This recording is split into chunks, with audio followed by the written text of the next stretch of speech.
Hey, it's Simple, you're watching Thorin channel. Shut the fuck up, you fucking bitch. The Ukrainian CSGO player s1mple, obviously of Navi, Vincer, represents the peak of impactful, high-level individual performance in CSGO. If this was a normal year, if there hadn't have been a s1mple, you could have made a very strong case for Device actually being the best player of the year, because he would be the person where you'd say, right, well, his impact's the maximum. He gets a lot done, he kills a lot, he's very efficient, he doesn't die a lot, he plays within his team a lot, he wins clutches, he's good with the AWP, he's very mobile. You'd think this should be the guy who's having the biggest widespread impact, but s1mple is so ridiculous and such an outlier that his levels across the board are just undeniable. And even when Device's team wins almost every tournament and Device wins the MVP at almost every one of those tournaments, people still actually will acknowledge, I'm impressed, that s1mple is the best. It doesn't matter that his team isn't winning. The problem is he's just too good in all respects in the game and aspects of the game. I often reference how he's one of the best entry players at the same time as he's one of the best clutch players, at the same time as he's one of the best AWPers, at the same time he's one of the best riflers, and his pistols are incredible. It's actually ridiculous how widespread his talent set is, but then how deep, how high level he is in each of those particular areas. There's very few players in the world have any single aspect where they're as good as s1mple, and almost no one has any aspect they're better. So this is someone who was very fast to adapt to the game, coming right out the door. He was already a very strong player on LAN. Even when he was playing with bad players, he was very good. The better the teammates he got, the better the overall team performance, but he continued to improve year on year on year. The guy's literally gotten better from being already an extremely good rookie to better every single year, to the extent that within about 2 years of playing, he already was considered one of the best players in the world. And if it hadn't have been for Navi's poor performance and the fact people penalise failing to make a lot of top fours way too much in CSGO, he already should have been a contender for best player in the world in 2017 already. This should be his second year in which he really was contending for that title. So the thing is, when you have a player like this, I've often described him, and I don't use this as hyperbole, as a prodigy. I actually genuinely think this is someone where, though he is a very dedicated player who grinds a lot, I actually think he's someone who has an incredible natural aptitude for the game. It just seems to come easily to him in many respects. And then he has harnessed that and made himself even greater. For me, the hard work, just like with everyone else, it hasn't done like 50, 60% of his approach. No, it might have been 10, it might have been 15%, it might have been 5% of his improvement. But when you can be as good as this guy was capable of being already, that 5% is the difference between being a very good player or legendary player and being arguably the best player to ever play the game. That is the crucial 5% in that respect. So the problem is when you have someone like this, you're not only not going to get many people who can follow that career trajectory. I mean, it's ridiculous. Like I say, he got better year on year on year, and he already was extremely good even for a rookie playing against world-class players. And as a result, like, where's the bad year in his career? Like, we're literally talking about a guy who's like coming in on like half a decade when he gets later in this year of a very high-level player. So the thing that I find a bit confusing, and for me a little bit troublesome, is when people are in a rush to crown also very impressive newcomers as the next s1mple, the new s1mple. He's going to be as good as s1mple. Like, give him time, he will be our new s1mple in that respect. Because this is a scenario where, unless people are using it as hyperbole, they're just exaggerating it, or they're just pointing out that they're really hyped. If they genuinely think this is real, that these players are going to be the next s1mple, that they're going to be the new s1mple, that they're going to get to s1mple's level, I think it's incredibly delusional. I mean, the most recent example that's very much on my mind is obviously the French player z1mple, who plays for Vitality. Before, he played for Against Authority, but at a much lower level, never really competing against top level teams. Because when you look at a player like this, a player who, I mean, he has only played at 2 small lands. That's it, in terms of being on Vitality and having a relevant career. He's played at DreamHack Open, which is a very weak field, and he's played at the EU Minor, which had some good teams in it, but nowhere near the teams you'd get at an ESL or an IEM. So the idea that after 2 lands with a proper team, people already are treating this guy like he's the next s1mple is absolutely crazy to me. And I'll give a reason why in a minute, because it actually essentially suggests the people saying that don't know much about s1mple's career or the context of s1mple's career, because s1mple wasn't hailed in that way, and s1mple was s1mple and went on to become s1mple.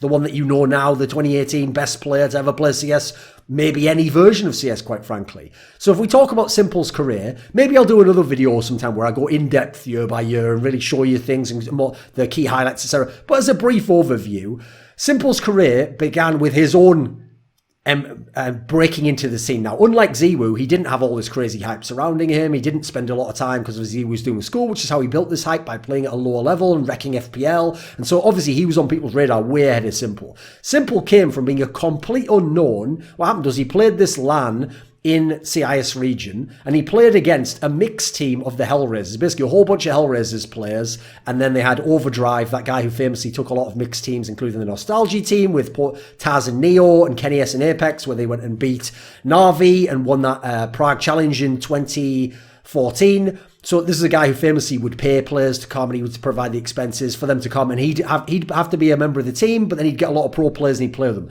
s1mple went against that mixed team and had one map where he completely carried. So those Hellraisers guys recruited this guy in 2014, right after that. After playing ESWC, which is a bit more of an up and down tournament for him individually, but was still one of the big international tournaments at that point in time, he went to the major, DreamHack Winter, and at that major, so right into a major, a few months into his career, he beat Fnatic, the undisputed #1 team in the world at that point in time. He beat them on Mirage, one of their best maps. That and Inferno were considered the two best maps for Fnatic, and they were the best in the world on that map at the time, and he was the one who carried the game and helped them win that, and that's why Fnatic came out second place in the group and ended up playing LDLC, their main rivals, the #2 team in the world. So as a result, Hellraisers beat that Fnatic there, won the game. So he was going against Olafmeister, JW, Crims.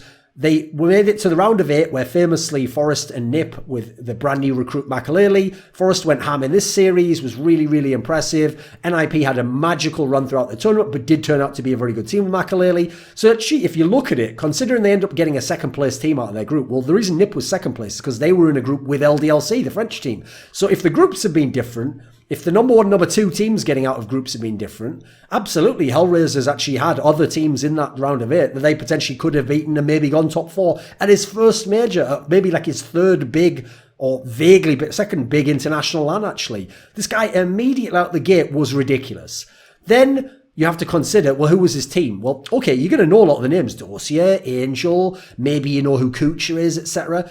Adren at some point in time. What people won't know, though, is that at this point in time, Adren wasn't the Adren from Gambit, where he's like hard carrying, one of the best in the world. Angel wasn't the really high-level fragging in-game leader to the same degree he was in 2017, 2018.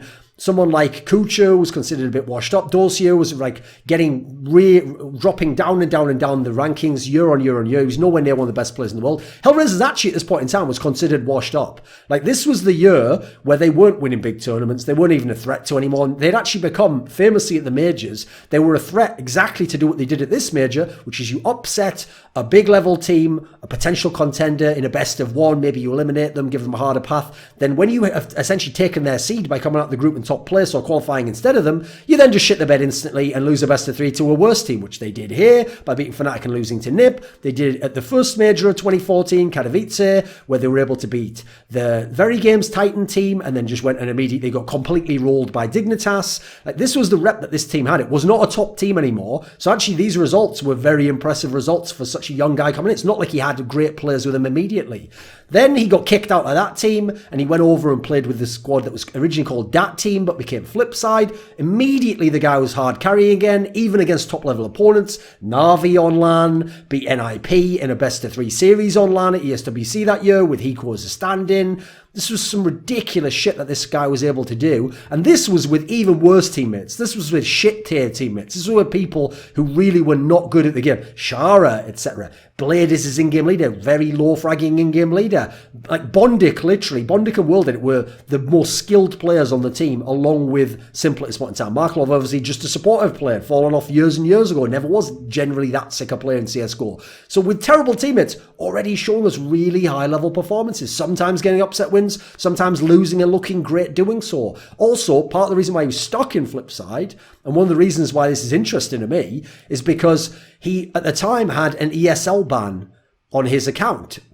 And so as a result, he couldn't play in the ESL majors. Well, in 2014, 2015, ESL was doing 2 of the 3 majors per year. They were doing Katowice and Cologne. So that meant that s1mple couldn't even play in the majors. And therefore, teams in theory are going to be as eager to recruit him. So the route to the top actually was harder for s1mple. And then he had this rep of being a bad teammate and having a corrosive personality and being too selfish and too argumentative. All these factors that would hold you back. He still individually was an unreal player.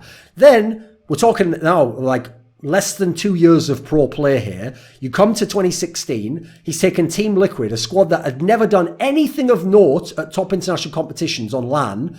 He took them to top 4 at 2 majors back to back. This culminated, obviously, the most ridiculous one was ESL Cologne 2016, where he literally was the hard carry player to get them past Na'Vi, a top 3 or 4 ranked team in the world who'd been top 4 almost every event that year. Fnatic, a team who'd been, again, top 4 every event that year, had won most of the events at this point in time, had formerly been the number 1 team in the world, were probably themselves ranked. I mean, at this point in time, I guess they'd only got Olaf back a few months before, so maybe not ranked number 1, but a very strong team. He was beating out these legendary teams at majors in best of these on LAN to take Team Liquid to the final, where an NA team had never been. In fact, only one other NA lineup in history, the Cloud9 lineup that won the Boston Major, has ever even been in a major final. This guy did it, playing with teammates where he's speaking in his second language in fucking broken English.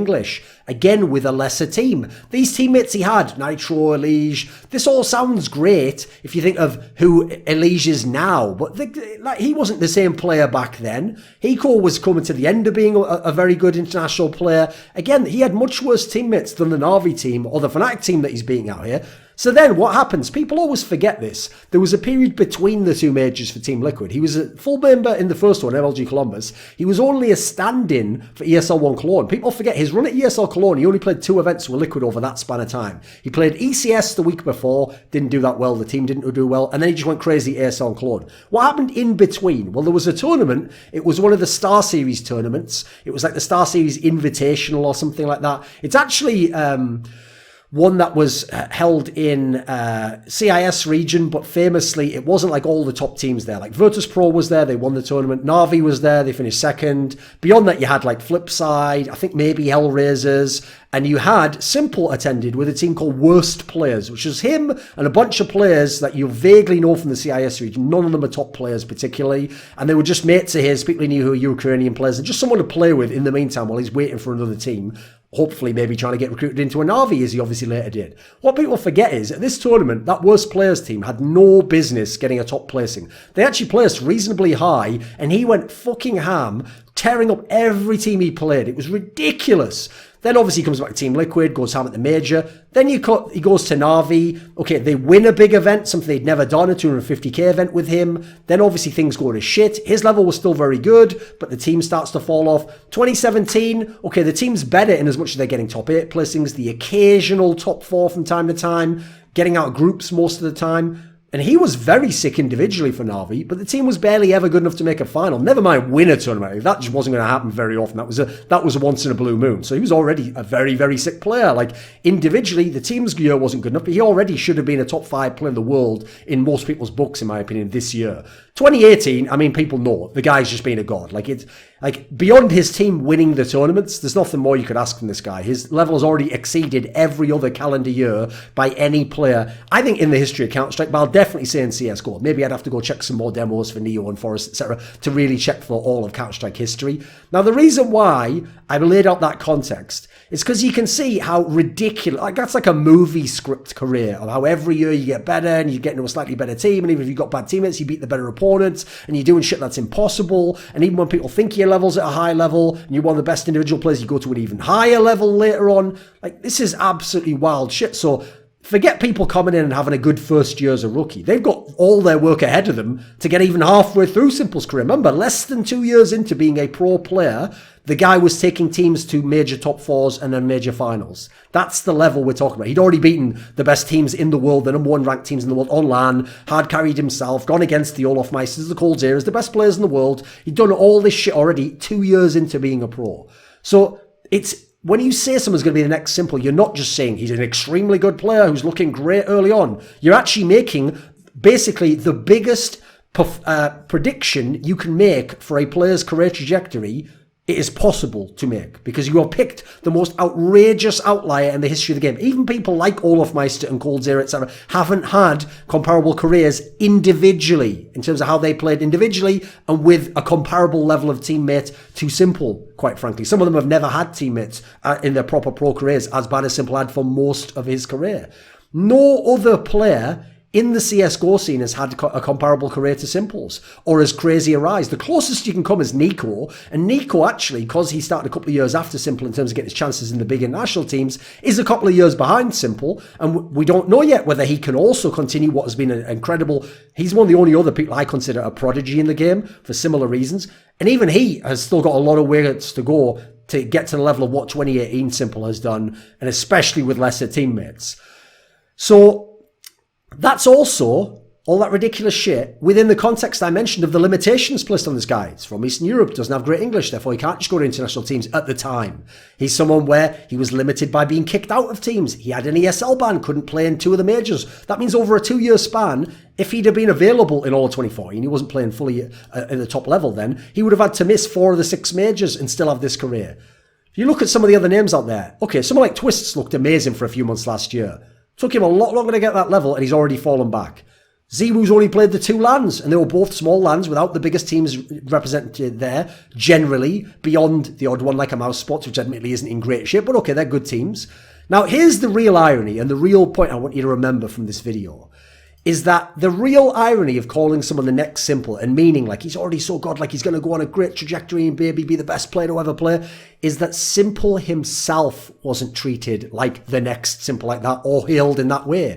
s1mple was not rushed to the front of the queue of newcomers and rookies and next great players. In fact, s1mple was often held back unfairly due to public perception of who he was. So by the time 2015 came and people heard about him getting kicked and they saw him saying the thing about Germans on his stream quite stupidly, people heard that he had shitty behaviour. People heard from the flip side, guys, oh, they were glad he left. They didn't want to play with him. People used to say, well, the thing about him is he only gets those numbers because he just plays in a really selfish manner so that he gets his numbers and carries, but he doesn't help the team win. And then he's such a bad person and teammate that he makes the rest of the team worse. And that's also why they lose. So actually, it's his fault that his teams lose, even if he's getting crazy numbers. And also, people used to use that whack logic, which has never made sense, which is if you're playing a bad team, it's easier to get monster numbers. And then the square brackets part that is the nonsense straw man is versus the best teams in the world. No. If you play for a terrible team versus the best teams in the world, you are extremely rarely going to get good numbers, even comparable to the opposing team, because they're going to smash you so hard. Like, that's a nonsense kind of logic. Then we come to 2016 when he's in Team Liquid. Well, now he's in Team Liquid, even more spotlight on him, more scrutiny. Now North American people get bothered by his personality and that he's being mean to Adren and the other NA players and the Brazilian players. People suggested he was overrated, that yeah, he's got mechanical skill, but people used to try and categorize him as like, he's all aim and no brain. Look, he's mispositioning. He doesn't know what to do with his crosshair. The guy's just like very mechanically skilled, but clearly because he's like a bad person and a teammate, he's also just bad at understanding the game. He's not very smart, you know. They tried to put him as like a double lift from League of Legends, where early on double lift was extremely mechanically good, but he was terrible at decision making and mispositioned all the time. They really went way too far with that narrative. There was a grain of truth to it, but a lot of it was bullshit. He was already still a very good player, and his efficiency, actually, as his numbers show, was still pretty fucking legit. So then you get to 2017. As I said, his team, good team, better team than some of the past years. Decent consistency in terms of making a lot of playoffs, but don't win tournaments and aren't really even contenders for it. And so he doesn't get status as a top 5 player in the world, as arguably a contender for best individual player in the world. Doesn't get that. Instead, people implied his level couldn't be that good if his team had been winning. Again, he's just doing it because his team's losing, and maybe he's playing selfishly. Analysts and experts, including many of the people I respect, used to say he's actually too selfish by AWPing. He should just primary rifle and he should let Guardian be the AWPer. By the way, you could argue right now s1mple is a better AWPer than Guardian, especially because of the way he uses the AWP. He uses the AWP in a way that AWPers don't. He doesn't just take angles and sit at the same spot and shoot people and re-peek. He uses the AWP like an entry weapon at times. He can use the AWP in clutches and be godlike. This guy can do anything with the AWP. It's absolutely bonkers what he can do. So the idea that they were telling back then, you shouldn't even use the weapon that in the end you'll be maybe the best to use and most impactful with. Then 2018 came. So if you kept track here, he came along in late 2014. By the time the guy is over 3 years into a really ridiculous career for an individual player, sure, not necessarily in terms of team accomplishments, but even then, won 250k tournament, beat many great teams on LAN, was able to get to 2 major top 4s. This is no joke. This is very insane shit in light of all the limitations. After 3 or coming on 4 years of all this, finally people break, because the guy literally supernovaed his level even further out of the universe, that it was so ridiculous and it was so clear that he was hard carrying his team and he was winning some games in spite of his team, that they finally had to just break. They couldn't maintain the cognitive dissonance any longer. And finally, people acknowledged that he was the best player. 3 or 4 years into his incredible career, where you almost couldn't ask for more as a rookie, except to be on better teams and have more trophies. That's about it. So I actually think if you look at his path that he was on, the only people comparable are the other prodigies, the Nikos of the world. And quite frankly, I don't even need to list many more names. I'd say for CSGO, stop right there. Maybe a Kenny S or someone. Okay, some of these people might be comparable. That's about it. We're talking about a very, very small group of players. People like GetRight and Forrest didn't have this career trajectory rise. They did not. It did not happen in that way. Now, what's crazy, as I've alluded to and outlined, is there was more resistance than acceptance to s1mple's rise. People found every reason in the world to downplay this guy, even when what he was doing in the game should have been undeniable, you would have thought. So these people are not the next s1mple. They probably never will be s1mple or what he is. There might never be a next s1mple because he's so crazy good that he didn't have to exist himself. I always say this about Faker in League of Legends because he's so far and above over the history of the game, what anyone else has ever been able to do, even individually, not forget team accomplishments, that I always say, you have to realise they didn't have to be a Faker. There could have been all the other great players, we could have had all the same competition, just even the same team, but just not Faker, and just a very good player, Faker, 70% of a Faker, let's say, and there would have been no problem in the universe. So just as they didn't have to be a s1mple or a Faker, there doesn't have to be another s1mple or a Faker. There might never be another one. He is such an outlier. It's extremely unlikely there will ever be an ex-s1mple. There might be other players vaguely comparable, but you are picking the most ridiculous case to make when you say someone is the next s1mple, and especially when they've played 2 LANs. This video was kindly supported by Dean Tanglis, Andreas Snazore Westerlund, Gardner Wilson, OllieJ, Tobias Bernasconi, NateDOhDoubleG, James Harding, Kyla Harris, Travis Greb, Daniel Yordanov, Tristan Jones, and a special thanks goes out to Jerky's Minion. Do you want to suggest a topic or a guest for upcoming content of mine? Perhaps you'd like to ask me a question for my monthly video AMA. Do you want some teasers to see who the next guests are for my talk shows, for my interviews? Maybe you'd like to take part in a monthly esports discussion with yours truly. Well, put your money where your mouth is at the Patreon link in the description box below and join the Scrilluminati today.